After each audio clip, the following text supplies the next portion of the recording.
Hi. ఒక ఇద్దరు lovers ఏం చేశారంటే పెద్దవాళ్ళందరిని ఎదిరించేసి పెళ్లి చేసుకున్నారు. పెళ్లి చేసుకొని వాళ్ళ లైఫ్ స్టార్ట్ చేశారు. ఆ అబ్బాయి ఇంకా లైఫ్ స్టార్ట్ చేశారు కాబట్టి జీవనం సాగాలి కదా! అతను ఒక జాబ్‌లో జాయిన్ అయ్యాడు. అతను వెళ్ళి వర్క్ చేస్తున్నాడు. ఈ అమ్మాయి ఇంట్లో వర్క్ చూసుకుంటుంది. వెళ్ళి వస్తున్నాడు. అతను రోజు వెళ్ళడం, రావడం, అలిసిపోయి రావడం ఇంట్లో. ఆ!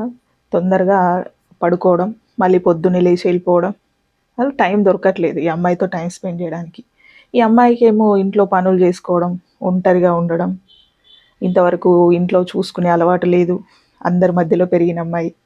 ఒక్కతే ఉండేసరికి తన ఫీలింగ్స్ ఎవరితో షేర్ చేసుకోవాలో తెలియట్లేదు. ఆమెకు ఒక రకమైన ఫ్రస్ట్రేషన్ మొదలైంది. అంటే తనను ఇంకా ఇంతకు ముందులాగా నా హస్బెండ్ నన్ను ఇష్టపడట్లేదు. అప్పుడు నన్ను చాలా బాగా చూసుకునేవాడని ఈ అమ్మాయి ఫీల్ అవుతుంది. ఆ అబ్బాయి ఏమో ఇంత కష్టపడాల్సి వస్తుంది నేను. నాకు కొంచెం కూడా టైం దొరకట్లేదని అతను అనుకుంటున్నాడు. వీళ్ళిద్దరి మధ్య ఒక చిన్న చిన్నగా గొడవలు మొదలయ్యి అది చాలా పెద్దగా అయిపోయే పరిస్థితి వచ్చింది.